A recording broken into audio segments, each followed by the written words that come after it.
and I'm not going to yell. Hey there, comic book friends. I'm Travis. It's the Comic Book Roundtable. See, I'm trying to be calm because I hear that when my show first starts out, I yell and scream at everybody because I just have a habit of being really excited. But hey, here we are. 5th week of January. That special week. I'm beginning to think it seems like there's an awful lot of 5th weeks. What, like half the year has got 5th weeks in? I don't know. Anyway, I am here with my wonderful comic book friends, Riz Reeds and Sergeant America. How's it going, ladies and gentlemen? Excellent. I love you all. Good. So, we flipped that imaginary 3-sided coin and we decided we're going to talk DC first.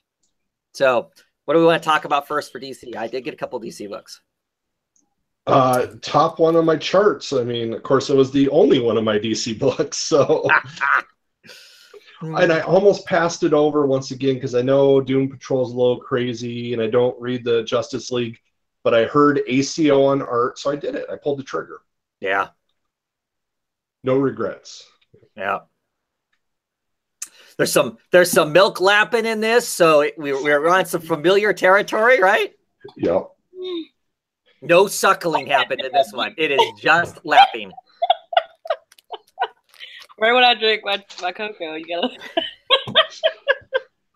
And there's some graphic lapping in this. Yeah. Yeah.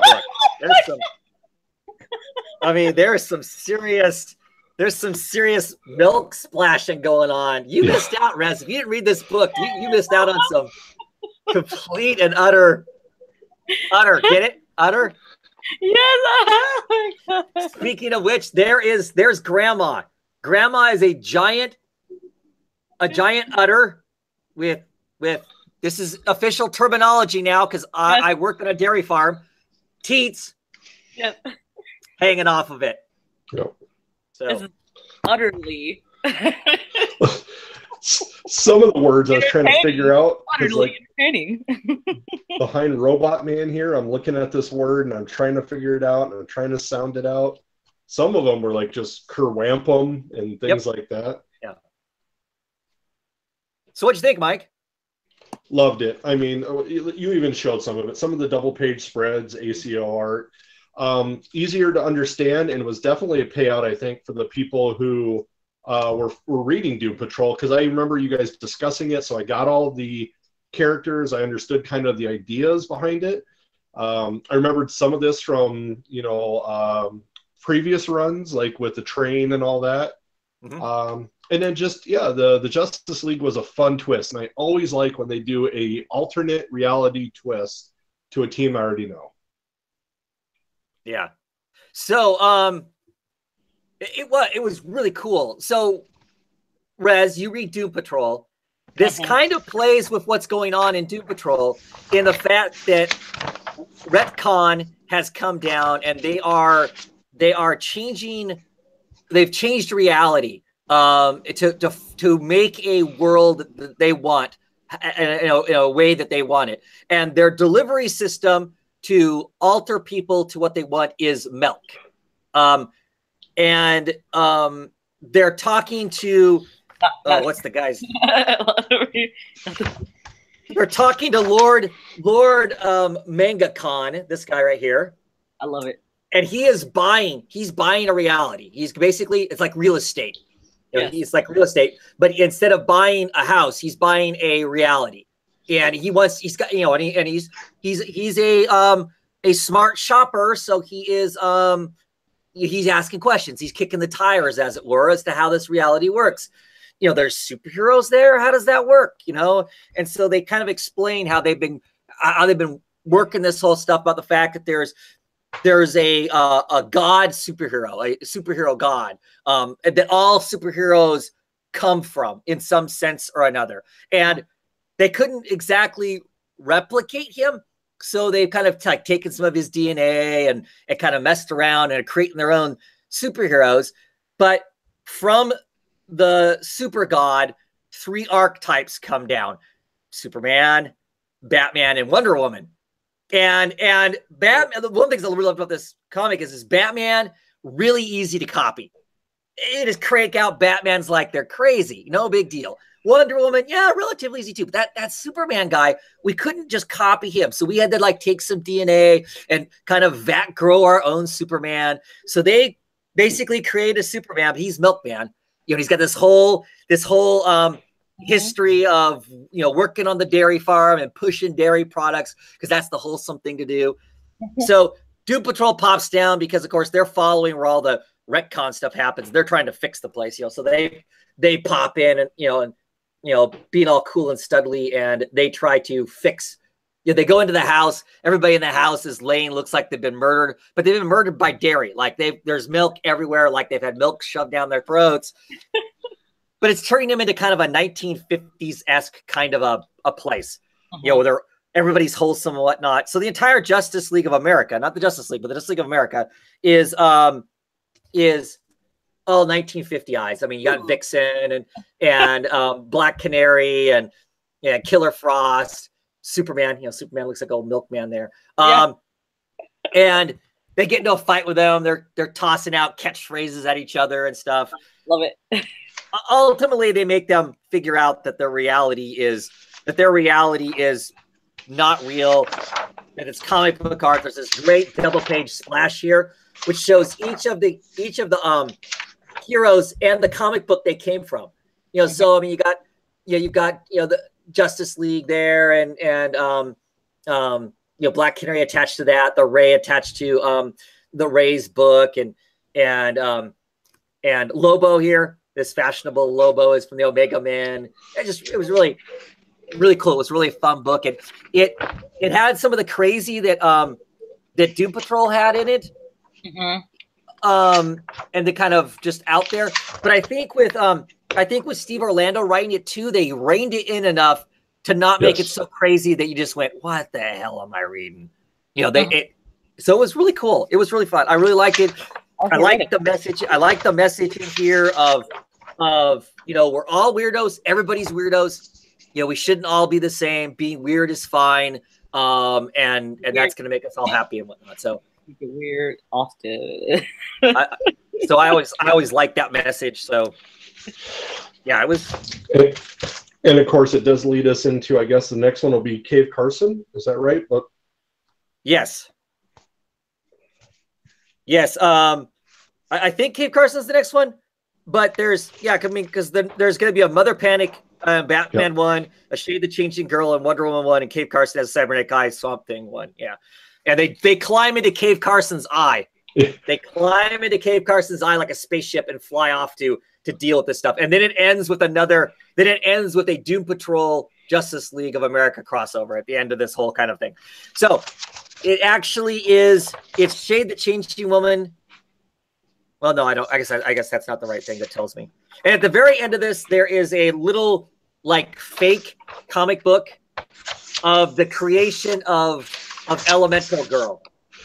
And it's made like a fake. Yeah, it's made like a fake oldie comic book. So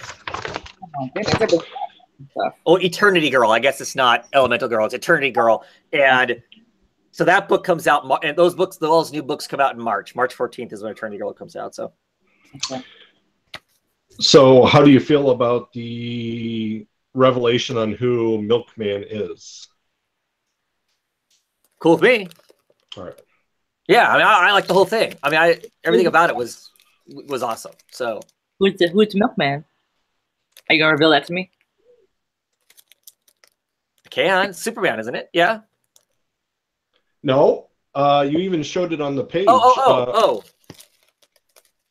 Casey explains who it is. Oh, yes. Okay, so Doom Patrol issue number 10, right? What's happening, Rez, in Doom Patrol number 10 is they're racing along. What's happening? Do you remember? Oh, when she gave birth. To the birth to Milkman. They use that to gestate Milkman. Milkman is Casey's kid. No. Yeah. You can see it as her heart breaks as she figures out that is her son. Whoa. First of all, that's Casey and so-and-so's. Yeah. What? Yeah. Ah, that's crazy. Yeah. I am flabbergasted. What? And just from hearing it from you guys, it was excellent to get this part of the story. Yeah. I'm shocked. Mind blown. Yeah. I mean, so part of me is like, wow, cool, because I get it this quick. You know, like the next week, basically, I get this giant revelation. But what does that mean for Doom Patrol? Yes. The actual Doom Patrol book? I don't know. That happened before this, because clearly in this, Doom Patrol is a team now. I mean, they're actually running around, you know, as a team. I'm sorry, what was that? He's evil too, right? No, he's not evil. He's confused. He has been told this is his life and this is the right thing to do. He is giving everybody their milk so they stay nice and wholesome and perfect. He doesn't know any better. I mean, he as they really drill into him and whatnot, he starts to go, oh, yeah, okay, maybe this isn't quite right. He gets that his history isn't quite correct, but he doesn't know how. And then he disappears. What else is his powers besides giving people milk to make them wholesome? He was Superman, basically. He's basically Superman. Okay.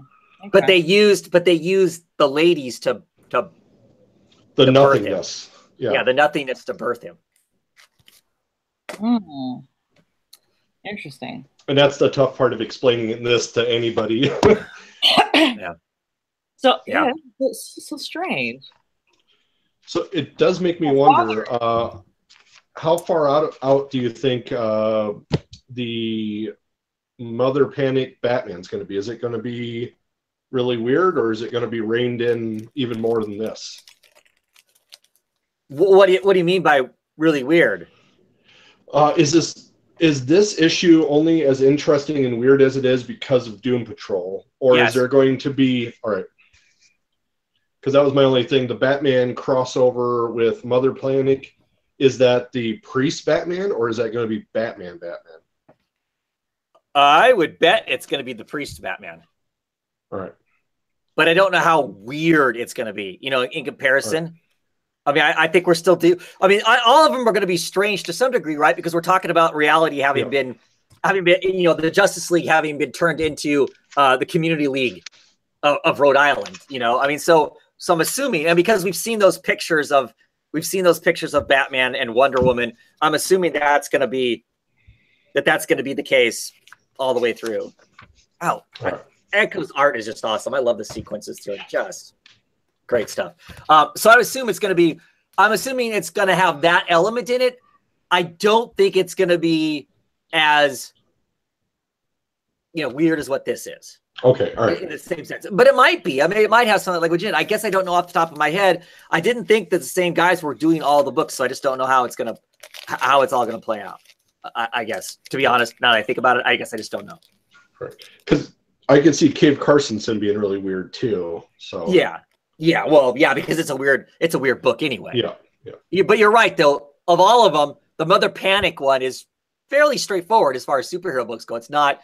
I mean, there's weird stuff going on in it, but it's not the cuckoo stuff like Shade the Changing Girl has in it, and Cave Carson has in it, and certainly Doom Patrol really has in it. So you're right. That is the kind of more grounded of the group. And how Violet is going to deal with if it's goofy will be really interesting, because she just does not strike me as being a goofy character at all to roll with any of that stuff. So yeah. Anything else you want to say about Milk Wars? No, just awesome. So. Yeah, great stuff. I can read that. Yes. Yeah. Yes, you should. Like, really? Oh my god. Worth the $5 price tag on it. So yeah, it was $4.99. So yeah. But the art was awesome, and it was well done and whatnot. Anyway, move on to something else. Maybe Ed will come back. Edward was here. And he hadn't read Milk Wars yet. He bought it but hadn't read it, so he was going to dip out for a while. I'm going to talk some other DC books. I am going to talk Batman Detective Comics. This is the annual #1. Another $5 book. No comparison between the two. The Milk Wars book was way better than what this is.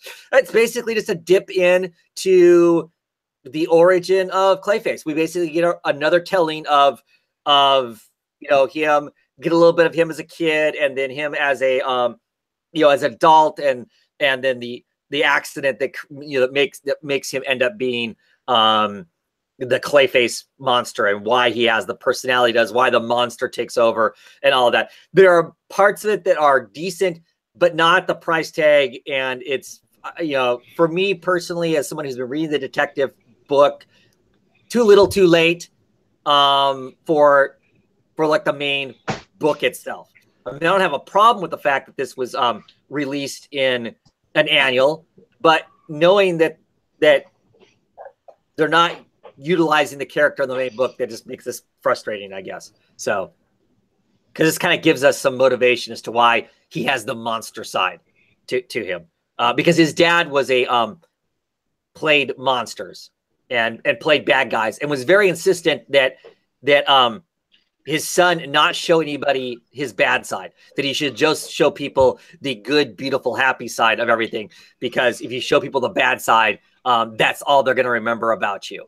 And then he kind of became obsessed with playing those Dark Souls type people, and then has his accident, loses his movie job, and then just that consumes him, kind of a thing. So I appreciate that. I don't know if I need to pay the money I paid for it. And like I said, frustratingly, I think this is, giving us details on Clayface too late for what's going on in the book itself. What? No. Did you read any other DC books, Mike? Nope, that was it. So I also have Mystic U, issue number 2. It's okay. I mean, so I like the art. It's Mike Norton art, so I enjoy the art on it. Blair colors, so it looks great and whatnot. It's clearly not written for me. I'm not saying it's a bad book. It's an enjoyable book. It does not interest me a whole lot. I'll probably pick up the rest of the issues because I'm already halfway into it. But it, it just, it's that kind of preteen feeling kind of a book to it. It has some action, it has some adventure, it has the relationship drama type stuff in it. It's just not. I was looking to see what the price tag was. I couldn't remember. It's $5.99. It is a thicker book. No ads. That's the nice thing about it. So it's like the Being Supergirl book. It's just not square bound. They chose not to go the square bound on it. Which actually, for this size book, me and Mike, we've talked about the square bound. That looks cool, but I actually like it when it's not square bound, because now I can lay it truly, totally flat in the square bound. I couldn't do that without feeling like I was going to break the binding. So, I mean, so that is, that is cool. But yeah, I'm just not, I mean, it's the kind of semi Harry Potter, but I really shouldn't use that because it's not really Harry Potter-esque kind of thing. They're young, they're in Magic University, they're all trying to feel out their oats. Excuse me. The kind of underlying plot here is the kids are trying to figure out who and what they are.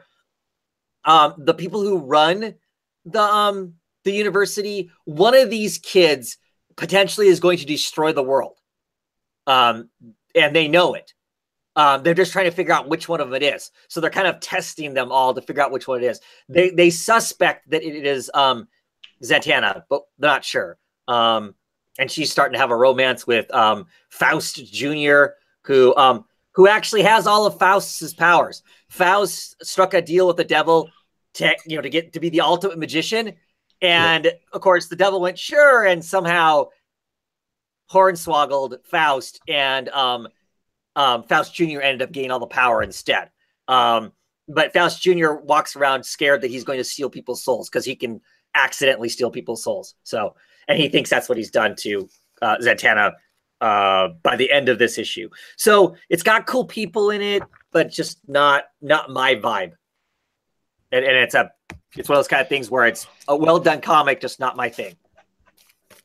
Yeah, and that's the reason I didn't pick it up. I wasn't anticipating it. I wasn't desiring it. And at that price range, I'm just not going to do it.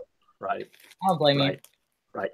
Whereas if this book was written, I think with, me in mind, an adult dude, I guess, in mind, made it darker, made it, then I would have been all over, because I love those characters. You have Dr. Occult in there, Mr. E, Just lots and lots of people that I like.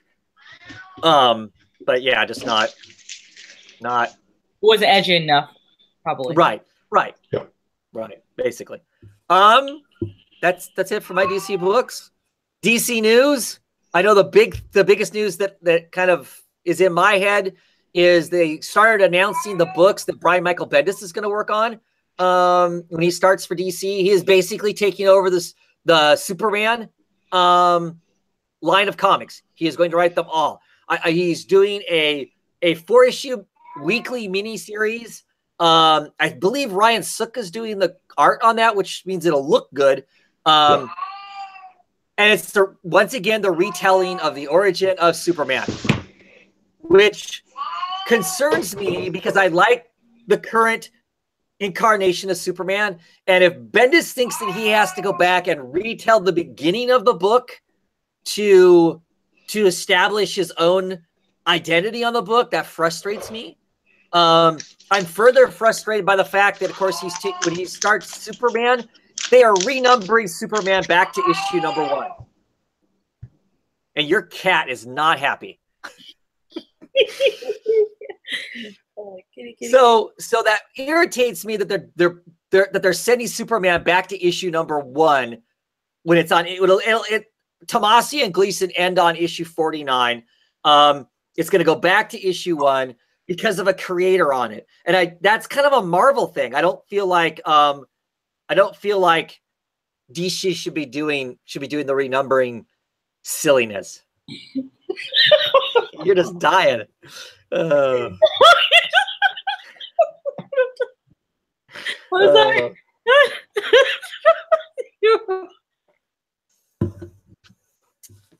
I don't know. Do I mute the cat or do I mute Rez from laughing so hard? Okay. Okay. All right. I took care of my other child. So. Great. So that frustrates me. As a whole, I've liked the Tomasi and Gleason Superman. I have some concerns about John Superboy now. I don't think he's going anywhere because I think the Super Sons book is popular enough that he'll be in that. But I think we may, I wonder if we're going to get less of the family dynamic. I worry that he's going to now make Lois and Superman not married again. And if that happens, that kind of messes up this whole kind of cool vibe with Superman, Batman, Lois, Catwoman, that whole kind of that's going on right now that I really dig. So yeah, I don't know. I can't decide whether I want to stick around to check out new Superman. I know I'm not getting the origin. I don't want a weekly book, despite the fact I like Ryan Sook's art. I don't want that. I don't need another origin. So Jacquio is saying that he doubts that Bendis decided to renumber Superman. I'm not saying it was Bendis. Whoever made the decision, whoever at DC that made the decision to start over at number 1, it's dumb. They don't do that with any. I mean, historically, DC has not done that with any other, books when people are on it.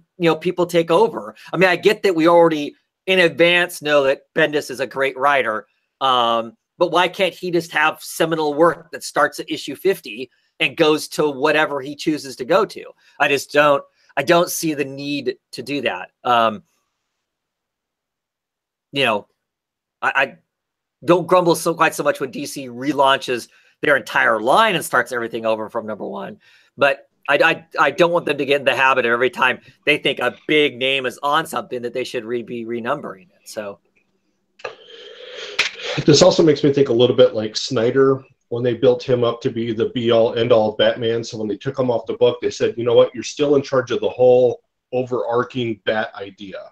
Yeah, right. But that moves us on to the next announcement. That whole Justice League stuff, right? We talked about it a little bit last week. So my understanding is that spinning out of all of that, then he will take over the Justice League books. Snyder will. Is that right? To my knowledge, yes. I don't know. So I won't be. I mean, I hear most of the books are going to monthly though, and I think Superman's going to drop down to monthly also. Yep. Which that's better. I may hang around if I'm only buying it once a month. Yep.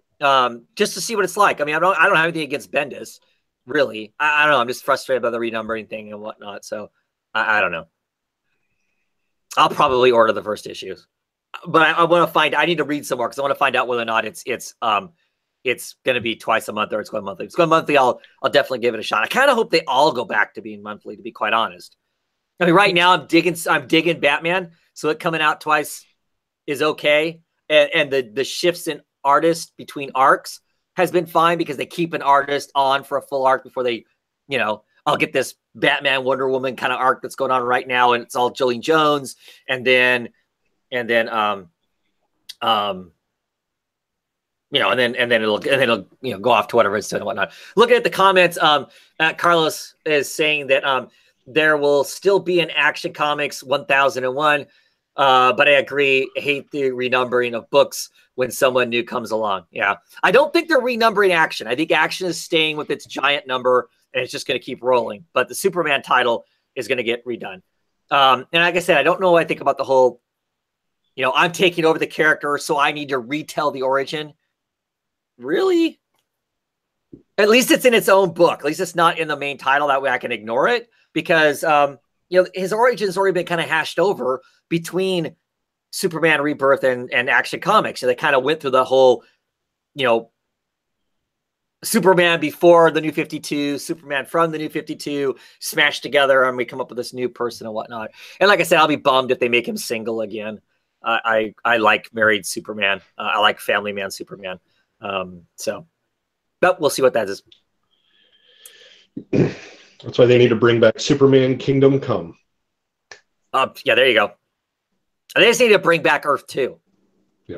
Earth B with all the older ones with the gray hair, and so you can say Great Scott a whole bunch, and Green Lantern could walk around with his bitching cape and giant, collar and all the cool superheroes, right?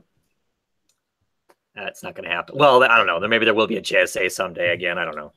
At any rate, any other DC news? That was the most consuming thing for me this week was that whole. Oh, Bendis is also bringing over his Jinx World, which I don't know really what that is, to be quite honest.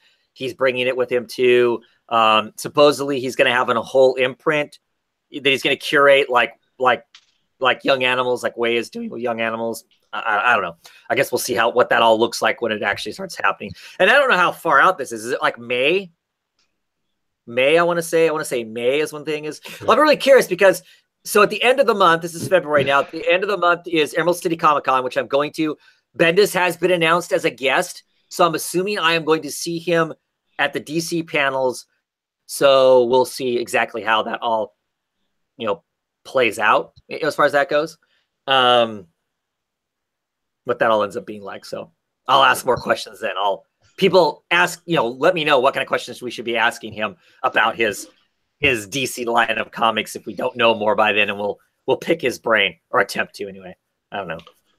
You should just get him on the show. It'll be a lot easier. It would be, wouldn't it? Yeah. Yeah. I don't know that I got time for that. Okay. And John DaCosta DC Comics is asking me if I added the Deathstroke Damian arc to my poll. I haven't, because that will be, I think I order that this month. So last month when it was announced, when it's in previews has it a month before I'm actually ordering it. So I think I have until then to pull the trigger, and I probably will. It's all contained just in the Deathstroke. I will probably read those 4 issues so I can be livid through most of it. Anybody who doesn't know, the premise of the story is Deathstroke has showed up with like DNA testing on Damian Wayne, proving that Damian Wayne is not Batman's kid. And I love Bruce and Damian. I love their relationship as father and son and all that it entails. And I will be extremely pissed off. Like, I'll be on here raging and cussing if they jack that relationship up and break that up and make it not anything. I will be extremely pissed. So try not to get too excited about it because, of course, what they tell you at the beginning of the comic may not be what's actually in the comic. So I will check it out because I do like those. I do like those characters. Priest Deathstroke has been decent. I jump in and out of it periodically, and it's been fun.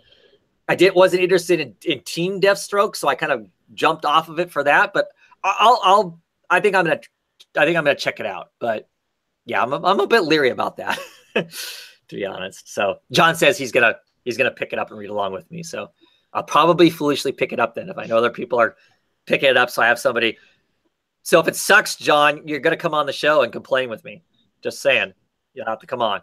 So, alrighty. Any other DC news? Nope.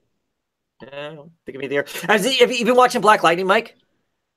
No, I have not. No, it's so good. Okay. It's so good. It's so good.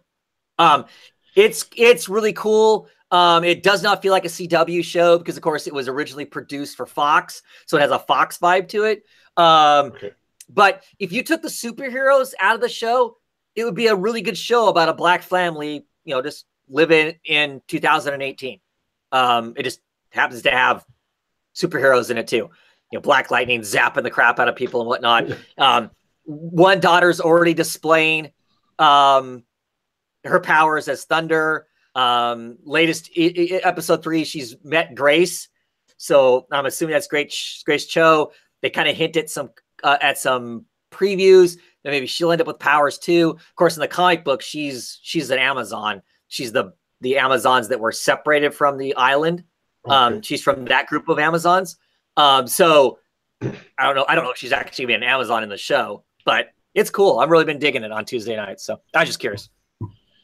Yeah. No, my daughter kind of disrupts all that. So damn darn kids taking away the fun. Jeez. no. All righty. So on to Marvel. It's going to be the all Mike show because I didn't get anything. I got Tales of Suspense, number 101, Hawkeye and Super Soldier. This is my copy. How can you tell? It's got my fingerprints on it. Nice. Yeah. Beyond that, once again, we get the wonderful buddy comedy idea of goofy Hawkeye and stern Winter Soldier. They're doing the spy thing. They're going through, trying to get information. They're finding out who's killing all these Hydra bad guys. And we have, they keep seeing glimpses of who they think is Black Widow, but of course she is supposed to have died from Secret Empire. Right. And they finally encounter who they think it is after crazy wonderfulness of spy work.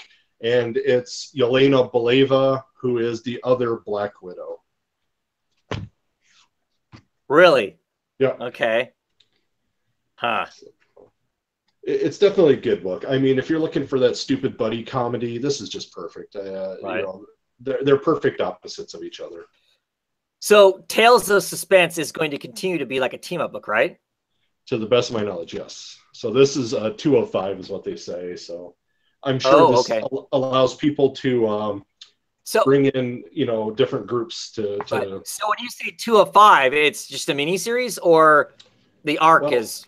At least the arc, yeah. It says Red Ledger, Red Ledger Part 205, Tales of Suspense. So I don't know. I haven't really checked in previews or anything on it. Well, and hard to know with the way they got numbered because it's number 101 and then. Yeah, 205. Yeah. Still enjoy the artwork. It's Travel Foreman and Matthew Rosenberg is doing a definitely a good job writing. I mean, I think it's funny. I think the story carries well. I'm enjoying it. Cool. Well, boom! That's all of Marvel. Other than that cover. Oh yeah. But I mean, when you see here's the next cover. So if that's more your taste. No. I like the cover other than the thumbprint. Yes. Yep. Yeah. That's what I'm saying. I try, but I still get little marks on there. So. Yeah, you just need to make sure you're not touching any of the dark spots, right? First thing. Yeah. Have to start reading it on the table, like the library style. Right. Or, you got to get a special cloth just for it. Makes you wonder how because I still see people grading modern comics, how they get some of those books graded as high as they do. They must just like not touch them or something. Yeah, they don't pretty much. So they don't sweat, so they have no oil in their hands or something. Yeah. It's probably all this baby oil I got. I probably shouldn't be reading with baby oil fingers and eating my wings. What was the excuse before that, though, Mike? Or have you always been using baby oil? Yeah. So. Okay. Yeah, I get all greased up. I look pretty good that way. Yeah. I typically don't grease myself up to read comics, but hey, Easy, whatever works for you. Whatever works for you. So, way to do it. Get greased up. Yeah. Okay. I mean, I'm all for rolling around in my comics, just not greased up because I don't want them sticking to me. I guess is my thing. A bit of comics, cool, but so Marvel news. I can't think of anything. We kind of mumbled beforehand. We really couldn't think of any news offhand. It still feels like to me, and granted, I haven't been paying super close attention. It feels like we're in limbo as to what's next for Marvel. Other than they announced those young gun artists, which is ridiculous because half of them have been working for Marvel for 8 years. So how they suddenly become young guns, I have no idea how that part works and whatnot. So young. Right? Yeah. So I don't know. It'll be whatever. I don't know what the news lies. And John is telling you, Mike, that you're supposed to be wearing your gloves. Yeah. I've seen videos where people hold their comics wearing gloves. Gloves, man, gloves. Yeah. That's what I'll do. Well, I mean, I get it if you're pulling out Action Comics, #1 or something like that. Gloves make sense. That's an archival thing. Something you just pulled off the shelf 3 days ago, shouldn't have to be wearing gloves for. I'm sorry. Yeah. Next, he's going to tell me not to eat my chicken wings while I'm reading. So right, or your Cheetos. What the hell? Yeah. Come on. So I have been scolded. I've made the mistake of posting on Twitter. I'm, a picture of my ham sandwich and a comic, and everybody freak out. Oh, you can't eat that while you're reading comic. Yeah, I can. It's not like I'm smearing mayonnaise over the comic book. Anyway. Well, you could smear mayonnaise. Well, yeah, I could. Then I just do this. All right, lick it off. It's so fine. If you lick it off fast enough, well, I guess I've never tried that with a Marvel cover because I did it with a black tongue, right? Some tattooed, half of Black Widow's face or something on my tongue. It's fine. That might actually be cool, though. That's why I'm going back to only foil covers from now on. Marvel at its best. There you go. Oh, John's telling me it was Sloppy Joe's. I don't remember that, but it might have been. So, at any rate, let's talk some independent books. Rez, what did you read this week? What stood out to me that I really liked what was it? What was the Hunter book? What was it? Motherlands? Motherlands, yeah. Motherlands. New Vertigo book? Yes. Right? Yes, I like the Motherlands. Written by Cy Spurrier, Stout on art. Motherlands. Yeah, I don't know. Motherlands. So, what did you like about Motherlands? I liked, one. I like that the guy was antagonizing this bounty hunter and telling pretty much about her mother and how classy her mother was at one point. So let's get the premise out. So the premise of this is the very beginning of it. We get a scene of a kid in school. She's pulled out of her class because her mom is there, and her mom's yelling at the principal because she thinks her kid's in trouble. And find out that it's Bubba, the other kid that's actually in trouble. This girl's brother. He's ran off with dad or something like that. And mom is some wicked bounty hunter. She's got cameras flying all around her and whatnot. We're sometime in the future, and she's like this uber bounty hunter reality TV star. Flash forward to the present time, which is sometime way in the future. And our main character here, she is a bounty hunter, and she's going about her business. She's low string bounty hunter doing her thing and whatnot. And her mom has been this famous. She was like basically this super famous, bounty hunter reality. Hunters of a show called Hunters. Right. and um, and the brother is still on the loose. And we find out by the end of the issue that the brother has got this massive bounty on like $12 million, something like that. At any rate, and she's got to hook back up with her mom, have her mom, because her mom's got this wicked cybernetic eye that can track anything to try and find him. In the meantime, most of the comic is a chase, right? Is a chase scene. She's going after this dude who Rez is talking about, who is buck naked except for a gun and a belt, and the belt does not cover much. Yeah, doesn't cover much. He's pretty hairy, you know. His chest is pretty hairy, so yeah, there. Yeah, don't look at the shadow too close, so you don't block my thing. But there he is, and he's jumping through dimensions because they jump through realities. So I loved this part where he's jumping through the realities, and it cuts his word bubbles off as he's running. Yeah. So as they're jumping through, like part of the word bubble is cut, and there it's cut, and she's chasing him. Mm-hmm. Go ahead, Rez. You were talking about the funny scene of him talking about this bounty hunter's mom. Yeah. So she finally catches up to him, and he pretty much antagonizes her, and he's very condescending in tone, and he's telling her, hey, what I really like about your mom, and she obviously has a very contentious relationship with her mother. Like, she does not like her mother. And the relationship between her mother is strained because her mother and her just obviously have issues, and he hits a sore spot when he's talking about her mother to her, and she's telling him, hey, stop talking about my mother, don't do it. And he's like, you know what, your mother was a classy lady, and this is why. And he's telling her this one episode when he's like, what, 12 or 13 that he's watching. Yeah, and he's recounting to her. He's recounting to her an episode of when her mother was stopping a bank robbery, and a bank robber from robbing a place, and she was able to get the guy to handle. The guy is only robbing the bank though because he's hoping to get snatched up by her, by the mom. Yeah, by the mom, and she does it by pretty much flashing him her teeth. Yeah.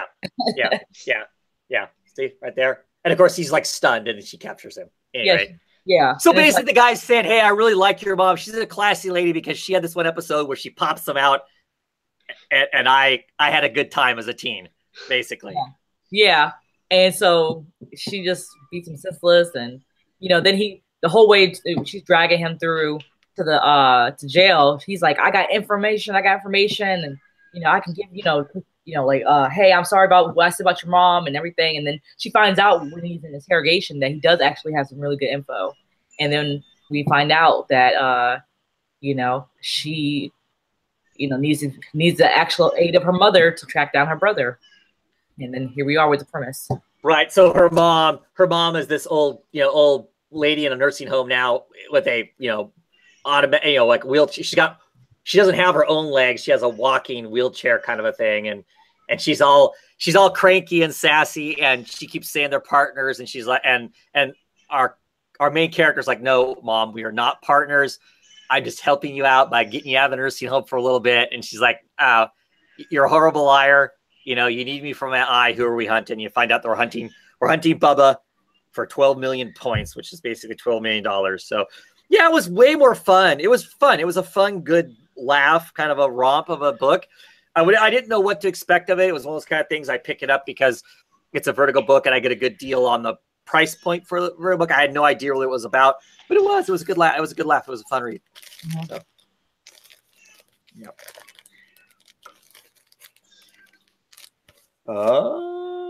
Mike, did you read any independent books this week?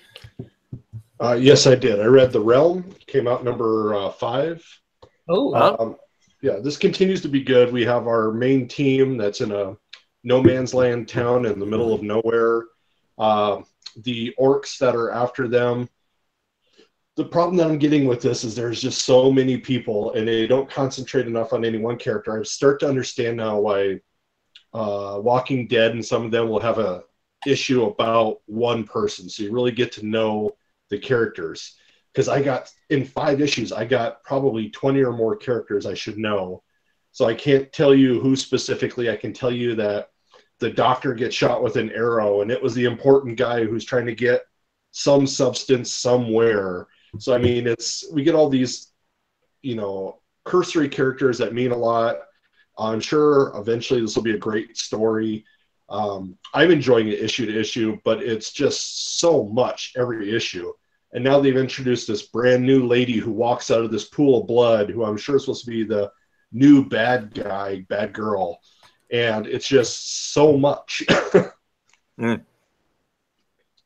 But I mean, I love it. Otherwise, I mean, it's excellent paneling. It's great fighting. It's just general enjoyment that I get out of, a Walking Dead plus any kind of Dungeons and Dragons style kind of mixture. And so it's going to keep me going. I will love this. It's just so many people. Yeah, well, a big cast to try and keep track of. Yeah. Mm-hmm. Yeah, that's how Walking Dead is for sure. I've been wanting to pick that up, so I'm gonna for sure do that. Yeah, that's what John is saying. John's saying that he's seen so much love for the realm lately, and that's what I've too. I've seen quite a few people been talking about it now. So that's pretty cool. Yeah. Kind of wondered if I should pick it up, but I'm assuming if you're on issue 5 now, that means we're coming close to a trade, so I may look at it that way. Yeah, and I think trades are probably the better way to go. I would say the realm is perfect for anybody who didn't get in on any of those other long-term post-apocalyptic stories. Right. I didn't pick up Motherland for the reason that, I already have the realm. I need to concentrate on this. Sure. Otherwise, I probably would have jumped on Motherland from what I've heard from everybody. Yeah. It's fun. Cool.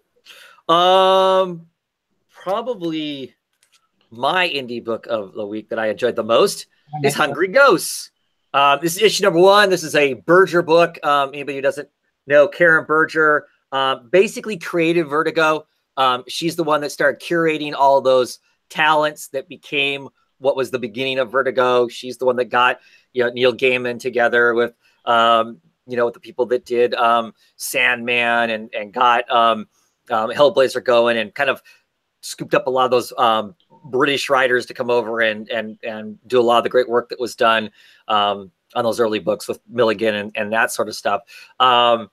So she's got an imprint that started up with Dark Horse Comics called Berger Books. And this is the first thing to come out from that. It is basically ghost stories is what it is. And the ghost stories are centered around food. Why are they centered around food? Anthony Bourdain is one of the writers on the book. And I kind of know him from cooking.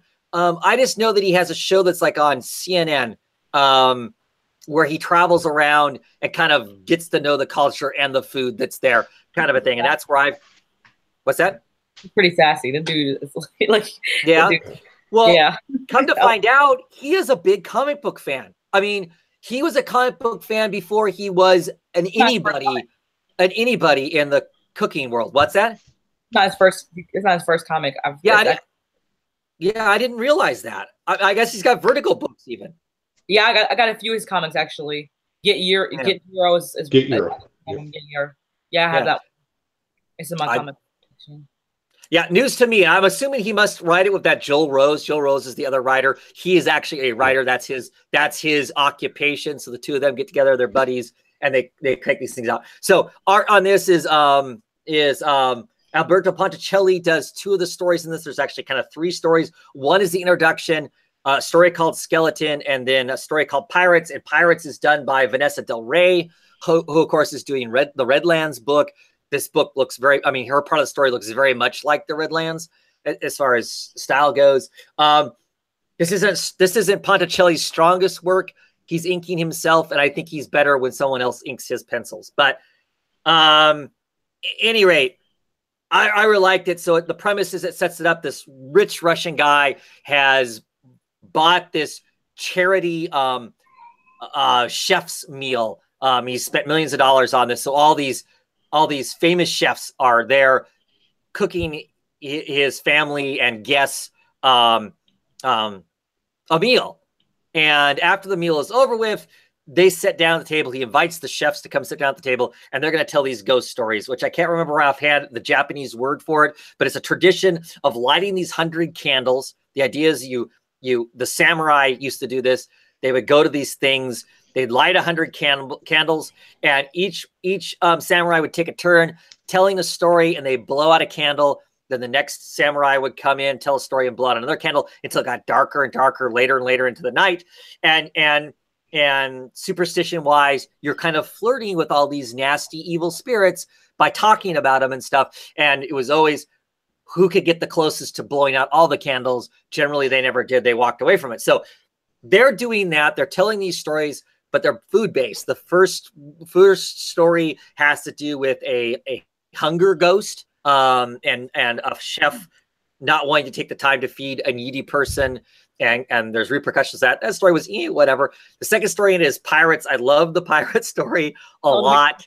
In the pirate story, one of the female chefs tells this story about back in the olden days, sassy women that caused them problems on the coastal places. They would just take the women and they would throw them off into the ocean to die or whatever.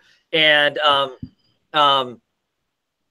she's talking about that, and these pirates are sailing along, and they see a woman overboard, and they snatch her up. And they're already talking about the fact they're going to rape her. That's their intent. Oh, look, aren't we lucky? You know, I've been screwing bread for the last 6 months. So instead of having sex with bread, we're going to have sex with this woman. You know, they bring her up on board, and they've all they start out innuendo, and then it goes from innuendo to straight up, yes, we're all going to have our way with you. I hope you don't mind, because you have to pay your way somehow. And she seems to be like, yeah, I get it. I've lived in the world of men. I know I'm going to have to do all this stuff. Who's first, kind of a thing. And she takes the captain downstairs and is having a good time, makes some smart ass comments about how small his penis is. Oh, look, it's a penis, but smaller. I think is what she basically says. And then she proceeds to bite off his testicles. And then she sleeps with every guy and bites off their testicles until the entire ship, she has snatched their testicles. And at the very end of it, she's kind of chomped off the last person's testicles. She turns into this like crawfish, half woman monster. And she jumps over the sea and goes, ha, ha, ha. If you want your testicles back, give me all your treasure and maybe I'll give them back to you. Otherwise, nope, not going to do it. And she swims off. And that's the end of the story. And it ends with the Russian guy goes, these stories were all supposed to be about food. And she's holding a really sharp knife and she goes, it still can. Well, it clearly had to do with food. She was eating the testicles, right? Yeah. I don't know. I love the story. I love the Del Rey art in that. And the chef that tells the story, she's like, oh, you'll like this story. Because, it's got pirates and there's a lot of boinking in it, she says. So, I don't know. It's funny. I liked it. I liked it too. I was like, oh, yeah. Yeah, the buildup of the blowing out the candles and stuff. So I love. Anytime I see Anthony Bourdain on anything, I grab it. So that was my reasoning for getting it. Oh, okay. Anthony Bourdain, because I usually get whatever Anthony Bourdain gets is on. Cool. I'm gonna have to go check out the other stuff. The other stuff he's written, because like I said, until I read the back matter of this, I did not realize he'd done other stuff and that he really was a comic book fan. I just thought maybe this was kind of a weird, kind of a larky kind of a thing. And he's very much into these Japanese ghost stories and that sort of thing. So, and for me, I was interested because I like ghost stories, and it's one of the Berger books. I'm curious to see what she curates, here at Dark Horse. That's why I picked up. Really liked it though. It was really good. So Get Euro is a good place to start. It did remind me of a simpler version of Starve. Okay. So it is a cooking comic. It's a comic that's to do with cooking in some sense. Euro is a sushi chef, and then it's like one powerful French family versus a powerful like vegan family in the future, and everything is about food. So yeah, it's definitely got that idea. Yeah. Well, I'll have to check it out. Cool. Any other books you want to talk about, Rez? Let's see. What else did I read? Did you read Astro City? Yeah, I was about to say Astro City. Yep. I really like this. I really like this issue. It's really good. Really good. I'm sad that it's going to be on hiatus for quite a while. Or is it ending? So, yeah. So issue 50, they go back to this kind of, they go back to a very, very, very early story and show us the repercussions of what happened to a guy that, some of the victims, because we don't really see lots of times. I want to say one thing. I want to say that this particular issue of Astro City reminded me so much of Victim Syndicate of Detective Comics. Sure. That's what it reminded me of. Because, you know, how we had the Victim Syndicate where, you know, we had these sufferers of, you know, superheroes. This reminded me so much of that. And it's the whole time I was reading this Astro City issue, I kept thinking Victim Syndicate, but done better.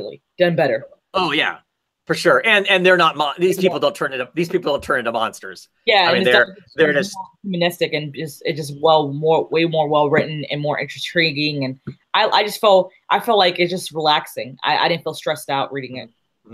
And it's interesting the fact, because most of the time with Astro City, you know, we get lots of stories they're told, you know, or we see the world through us, the normal man.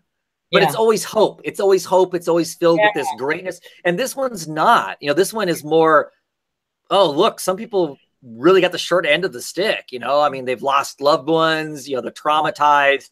This poor guy, our main character, thinks that he has lost his wife that he never had. She's imaginary. But for him, she's real. I mean, he paints her all the time and stuff. So it was really, really good.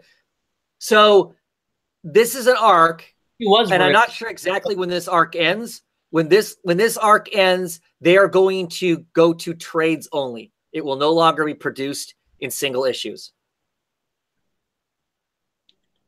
So it's ending in the sense that you'll no longer be able to buy single issues, monthly single issues. It'll just go to being a trade. So that means every 6 months we'll get a book. I'm a huge Kurt Busiek fan, so I'm going to support him no matter what. I think so too. I've really been enjoying the book, you know, as of late. I'm curious to see if if they're choosing to go to a trade format, are they going to write even more so for kind of are they going to keep that in mind? So it'll be more lengthy. Well, is he gonna? Because I mean, clearly, if you're telling a short vignette. If you're telling a 100-page story with no breaks in it, you're going to pace it differently than how you pace a comic book for a single issue, or how you pace a comic book knowing it's going to be for a 5-issue trade, right? I'm assuming it potentially written differently. So I'm curious to see how that gets written. I mean, so I'm on board. My only thing is that, I mean, there have been arcs in the past that I haven't been that excited by. It'd be a bummer to pick up a trade and have that trade be one of those arcs that I wasn't excited by. But I think it's smart, because I think a ton of people read that book in trade format, way more so than what read it in singles. I would love to know. And he's another person. Maybe he isn't at Emerald City Comic Con this year, which would be strange. He's almost always there. If he is there, I plan on hunting him down, because I would like to know what how they decided to come to that decision to go to just trades. You know, what made them decide that that's how they wanted to do it. I would ask him on Twitter, because he's usually pretty good at engaging with whoever talks to him. I just know that he spends a lot of his time on Twitter arguing with bozos that come on and think that, you know, he should be there for them and do their bidding, and he has no problems of saying, look, I am not here for that. So he gets into lots of like little Twitter tips and stuff. So I don't talk with him a whole lot on Twitter anymore. Anytime I have asked him questions, he's always been very engaging and very helpful and all that kind of stuff. So, you know, I like that. But I know that I can walk up to him at a con and have a conversation with him, and it'll be cool there. So if he's at Emerald City Comic Con, I will be asking him, because I'm curious as to what made them decide to do that. Well, it's nice to know that he's very lively. He is awesome. Probably 4 years ago, we were at Emerald City Comic Con. We were sitting at breakfast, and he was setting a few tables over and whatnot. You know, cool, whatever. And disembodied voice has no idea who he is. And he's reading a book. He's reading some book about mythology and whatnot. So she just goes up and starts talking to him. You know, everybody that's sitting at my table is losing their mind because, oh my God, it's, you know, it's Kurt Busiek, you know, the guy who wrote Marvels and all this stuff and whatnot. And she's having this whole conversation about books that have nothing to do with comics whatsoever. You know, and it comes back over and whatnot, but he was really cool. You know, I mean, he's just a person talking about books and whatnot. So yeah, he's really approachable and really cool. He's good people. So as far as that goes and whatnot. So yeah. So I'll ask him at the con if he's there. So let's see. Animosity, issue number 12. We're finally on issue number 12. It feels like this book has been out for 3 years. But we're on issue number 12. And it's not like the book's been delayed. It just, this book moves really slowly. I like this issue. Exciting stuff happens in this issue. The Hive is now basically like all the bees and all of the East Coast have all gathered together, and they've made a hive out of the inside of this massive dam. And they've decided that they're going to war with the humans because the humans clearly will not leave them alone. They're just going to come in and stealing their queen to pollinate their stuff. So the bees have decided they're basically going to, it's all or nothing. They're going to go and fight the humans and they're going to win, or they're going to fight the humans and they're going to win. Because if they fight the humans and they actually beat the humans, yay, they've won. If they fight the humans and they all die, the humans die anyway because they have nobody to pollinate their crops anymore. So they're screwed. You know, and the humans are dumb and they're not going to get it. And the bees have decided that it's all or nothing. They don't care now, kind of a thing. And our intrepid group of humans and llamas and buffalo and dogs and whatnot are trying to just get out of the middle of this whole insanity. And we'll see what happens. Whatnot. Like I said, I really like the book, but it is paced very slowly, which good and bad, I guess. You know, I get to savor the story, but sometimes it's like, can we move forward? It's very Walking Dead-esque, quite honestly. Just has to do more animals than people, but it is that kind of thing where it just takes a long time for something to happen. When something happens, it's really cool. The cover for the next issue looks really interesting because it's got Jesse. Let's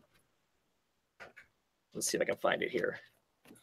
It's got her sitting on a throne, some big drones next to her, like maybe she's become the queen of the bees, and she's got a larva nestled in her arms. So maybe because the humans are coming, and they're coming for extinction at the end of it. Like I said, it's cool. It's just the one thing I will say frustrating is when the bees are all together and talking, the word bubbles are really big and the words are nice and big. But if an individual bee is talking, maybe it's because I'm an old man. But I mean, I do have bifocals, and I still have a hell of a time reading the print when it's a single bee talking because it's really, really tiny. But yeah, there they are. There is Jesse in the hive, and all the brilliance of in the hive as they're getting ready to go to war. So, and the bees are like picking up hypodermic needles and all kinds of weird stuff to fight with. So I don't know. We'll see how that all plays out, but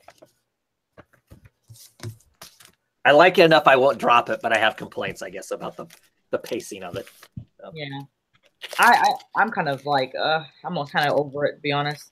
Right. I knew you were getting that way, and there's 2 books out too on top of it. So I read half this issue, and I was over. Yeah. Yeah. I read it. I read half of it. And I was like, ugh, okay. Cool. I can understand that. Not that it's bad. It wasn't a bad issue. It was just that it was like, oh, okay. Right. Exactly. You know? Yeah. They spent the whole comic moving about 10 feet, basically. It felt like. Yeah. Yeah. In the grand scheme of things. Your Manifest Destiny is moving at light speed in comparison to this book. Yeah. Because they're trying to get across the United States, right? Yes. They're trying to get Jessie to San Francisco because that's where her brother lives. You know what I'm waiting for back? Black Eyed Kids. Where the hell is that at? I don't know. They need to bring that back. That was pretty Yeah. good. That was moving kind of slow when they, for some reason, at one point. Yeah. Well, Black Mask. I mean, I don't know. Black For Mask. me, Black Mask, except a few of their books, they're not very reliable. Yeah, As Aftershock. far as, oh, you're right, it is Aftershock, wasn't it? Yeah, which is weird because now that's a company that typically is Shipwreck. What the hell is Shipwreck? Where's our Shipwreck? All our books right now are just. I don't know who, because we know Warren Ellis is working, and we know that Phil Hester is working. Yeah, Phil Hester is doing I know he's doing art for Batman and Beyond, and he's writing other stuff. So and then what happened in that other book he was doing? The Boyle lawyer with the boils and stuff. I'm thinking that book didn't sell very well, so I'm thinking I didn't like it anyway. So I'm glad. I don't believe. But yeah. That would kind of we kind of stopped hearing about that one, didn't we? It just feels like it's a Warren Ellis thing, and I hate to say that. I love Warren Ellis dearly. I called it. I called it when it. Then why'd you buy it in the first place? I said I would tell. You know what? I told people. I said this. I call stuff like this all the time. No one listens to the rest. I said I don't think that anyone didn't listen to you. We're all just hopeful that we're going to get the other thing. Typically, any other book of his that I've read that's crapped out, it's not been Ellis. It's been something else. You know, the artist goes off to do other work. Maybe the book isn't selling. You need to buy like 40 copies, Rez. That way the book continues on. Maybe it just isn't selling, and that's why they quit writing it. I love Ellis, but he does this. He does this. He has a history. Injection is going just fine.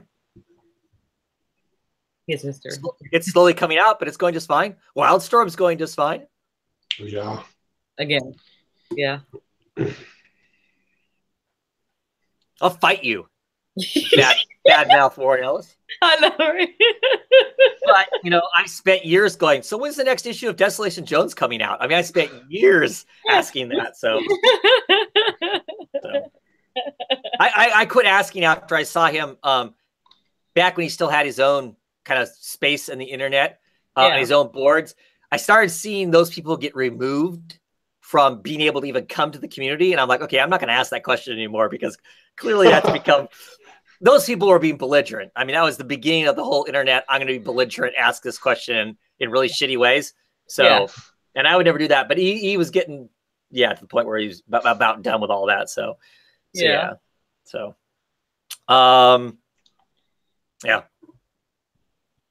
Okay. Any other independent comics we want to talk about? I read the Black Crown Quarterly. Did you buy the Black Crown Quarterly? Yeah. So this is the other Vertigo editor, the second Vertigo editor, Shelley Bond, her imprint with IDW. Yeah. It was one story in particular where it was a mother and a son where she's losing her house, and he is pretty much he's robbing people just to help pay for the mortgage. And that particular story in itself was my favorite illustration style, because I mean, heads getting blown off, and it's violent, heads cracked off with fire extinguishers. It was violent. Yeah, here we go. Love the illustration style. The guy getting his face smashed in with the fire hydrant. Fire extinguisher. Yeah, I loved it. Love it. And just so we all let people know, this is Bandwidths is the name of the thing, and it's by Jamie Coe, C-O-E. Where's that Coe? And yeah, this story was in the man bun of the guy who came in. The hipster banker, yes. This story was in the first issue too. Let me go. They were robbing like a comic book store in the first issue. Gotta love a man with a man bun. Yeah.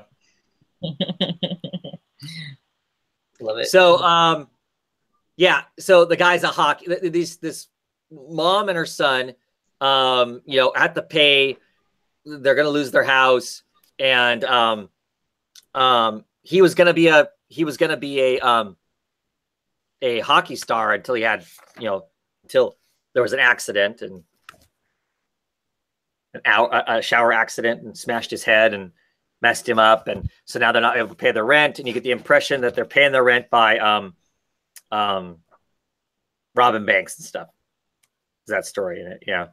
I kind of like all the stories that are in it. I mean, I like the Black Crown bar, the pub, the stories from it. It just kind of hints that there's some weird stuff going on.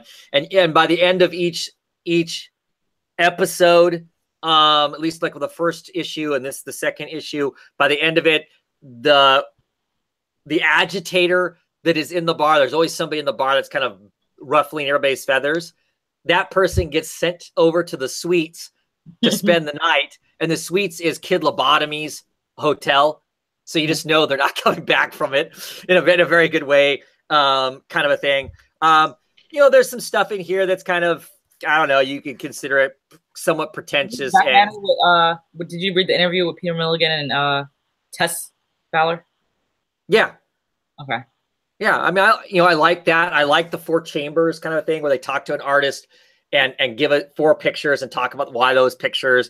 But the Shelley Bond stuff that's in here, she can get a little full of herself sometimes. But I even like the swell maps where it kind of picks so far the first 2 issues have picked a city or an area in England and kind of talk about the music scene and the art scene that's there. This time it was Glasgow, which is just kind of cool to find out, whatever there. So I don't know. This is a spendy book. This is a $7 book. It's $6.99. But I don't know. I'm still kind of, I kind of dig it. It's enough of the right kind of thing anthology that I kind of like it. As far as that goes, I'm looking forward to this, the Ghost Walk With Me, that's going to be in the next issue. Because I don't know, that cover for it is pretty intriguing. I mean, I know that's Kid Lobotomy, but I'm curious to see what story that ends up being in there and stuff.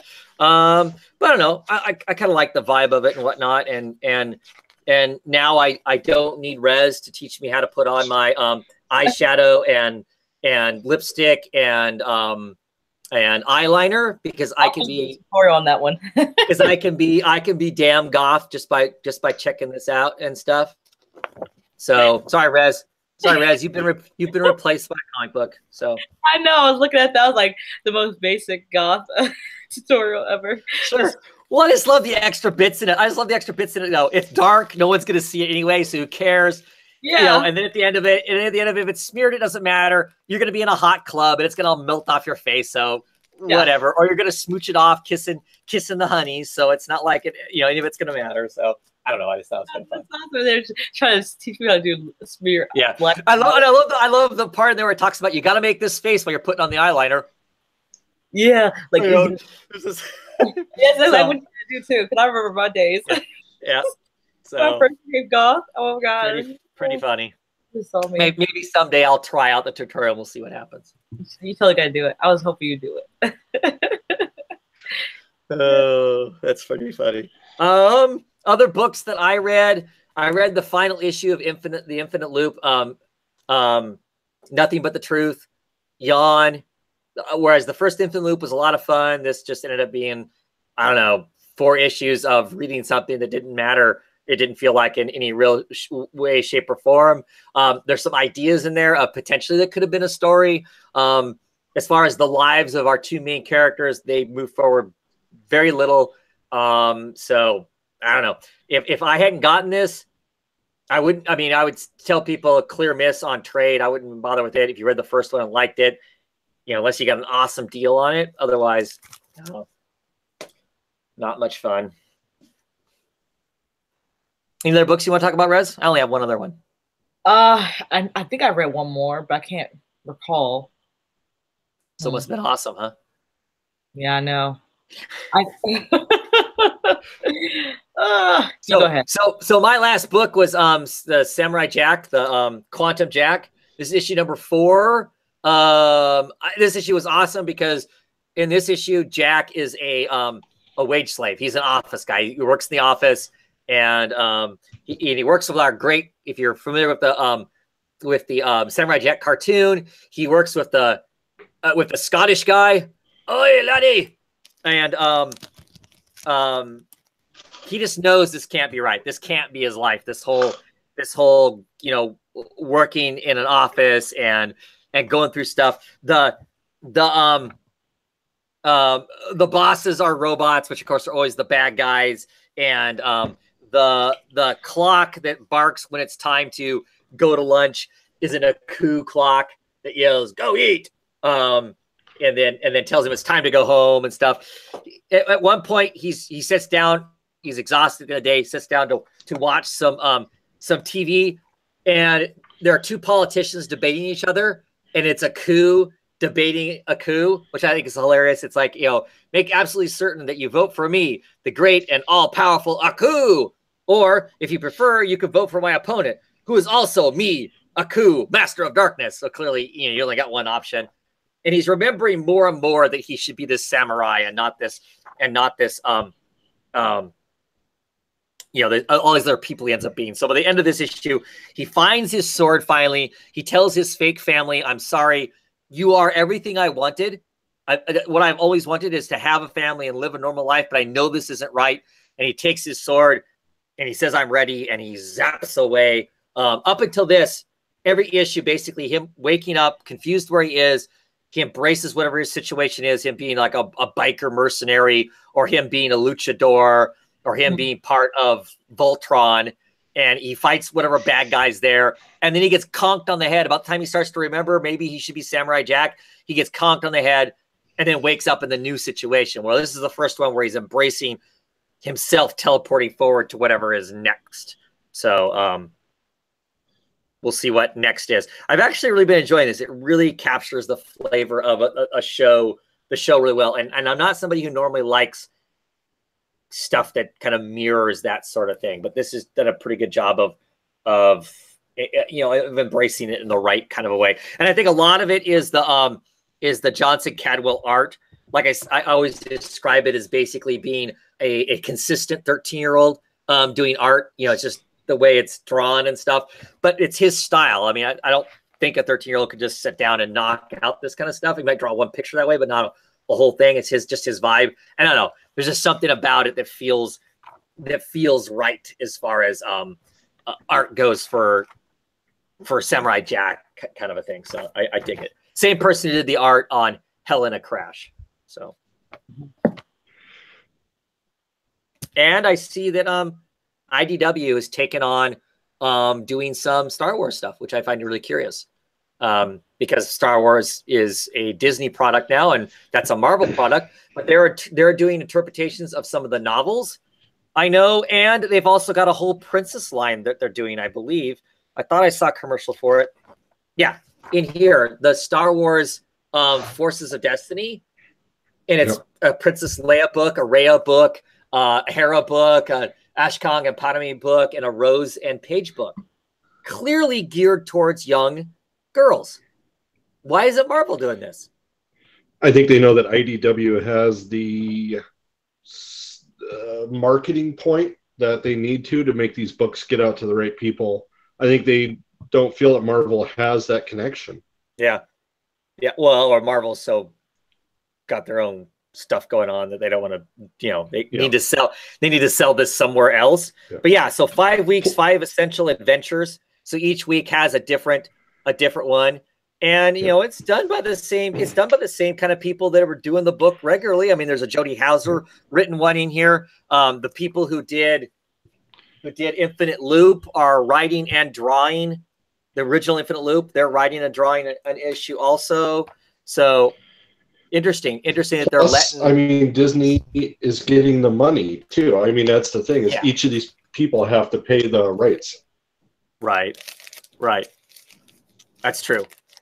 And they're not paying the employees. They're getting whatever percentage they get and not having to do the work. So I guess I get that. I think it's curious though, when they already have their own comic book company producing it, to then choose to have somebody else to produce it. Yeah. I mean, are they afraid that if they did this cutesy all age book, they would take more heat from those ridiculous comics gates, people who want to save Marvel bullshit? I mean, are they afraid of them, and that's why they're producing it someplace else? I don't know. I'm suspicious that that's some of it, unfortunately. I think it comes down to the dollar. I mean, Disney bought IPs for our business. You know, they bought things for the IP. They can keep selling that, and so as long as they keep making money, that's the idea. Yeah, because that book, those comics will show up in a trade format in a Scholastic book or something along those lines, being sold at book fairs, and that's where the money's really going to be made. Yes, not in single issues probably, because there aren't enough of us dragging our kids in to comic book shops or buying the books and bringing them back to our kids, you know, for the single issue. Those kinds of books, the Squirrel Girls, the Ms. Marvels, some of that sort of stuff is selling like hotcakes in the Scholastic, in the kid book market, you know, kind of a thing, the school book fairs and that sort of deal. So I just saw the ads. Disembodied Boys brings home some of those, and they had all kinds of that superhero stuff in their book order forms. So there was a podcast from My Comic Shop, I think is the name of the podcast, and he talked with the writer for Devil Dinosaur and Moon Girl. Oh, and that's cool. what the guy mentioned. He goes, we make a ton through Scholastic, through digital, through, you know, all these different non-traditionals. Yeah, it'd be Clay now. Amy Reeder isn't writing it anymore. Correct. So it's Clay or Claymore, something like that. Yeah. Amy Reeder's not writing. No, I think she's still doing the covers, but she's not doing any of the writing and the interiors anymore. Okay, I used to read it when Amy Reeder was still on it. Read her and her partner. I think it was her and that Claymore guy. I think. Yeah, because I used to read her on Devil Dinosaur. Yeah. Oh, speaking of that, I mean, it's Marvel news. We're past Marvel, but that's something I did hear. I hear that there's a Squirrel Girl, Ms. Marvel team up book that's coming out around Father's Day. There's one's coming out before that, and then there's another one coming out around Father's Day. Some play on the whole Father's Day thing and whatnot. So, also touching back, I did remember Marvel news wise, one of the actresses from Black Panther is buying out theaters for people that can't afford it in certain like school districts. Right. That's awesome. So I heard about that on the radio. Yeah, that's cool. Cool to get those people who need to see. I'm excited for it all around. I'm excited for it because I love the character. It looks gorgeous on the screen. I'm also not an idiot. I understand the social ramifications of having a movie that is going to be this big, that virtually is an entire black cast, basically. You know, there's like 4 white dudes in it, you know, kind of a thing. And I think that's just going to be epic to be able to sit down and be able to see an entire movie that's made up of people that look like you and whatnot. And so it's just cool in so many ways. Just like the Wonder Woman book. I mean, the Wonder Woman movie was so important that really actually have that up on the screen in that fashion, not playing second fiddle, you know, I think the Black Widow character is a great character, whatnot, but she clearly is the second fiddle through most of those movies, most of the time, you know, until you get the balls to really put out, you know, that kind of a movie. It's, you know, Marvel's not representing that stuff well enough, in my opinion, but that's gonna be cool. That's gonna be cool. 2 weeks. Yep. Anything else? Any other books? Any other independent news wise? I saw La Raza posted on Twitter that they're going to reprint the first Shaolin Cowboy in hardcover. Oh, really? Yeah. Ooh. Man, I'm looking at getting that. Yeah. I'll have to check that out, see what it's like at Discount Comic Book Service or in Stock Duck Trade. How many issues do we have? Do you know any idea how many issues that is? No, I do not. 7, I want to say. Is it that many? Well, okay. That's cool. I thought it was. Yeah. Yeah. Because I have not read that early stuff. You know, until like Go ahead. I got that one issue where he's fighting the zombies and he's got like the dual-handed chainsaws, and like that's all I've ever gotten out of it. So I have no correlation what the story is. Just that silent issue of zombie killing. So yeah. Okay. Cool. Yeah. I can't think of anything else. The big game is tomorrow. Yes, the Super Bowl. Oh, that one too. I was thinking Puppy Bowl. Oh, yeah. I don't do dogs, so Okay. I think against dogs, just whatever. There is the cat halftime then. So. Oh, we'll see there. There's some good stuff then. Yep. There's some good stuff. Yes. Yes. I'll hate watch the game. So do not like. You can thumbs down my video now. I absolutely do not like the Patriots. I don't like the cheaters. I don't like the cheater Patriots. So my day will be made if Tom Brady gets creamed a bunch. So that's will make it awesome for me. But we digress. He doesn't mean it. We still. He loves Tom Brady.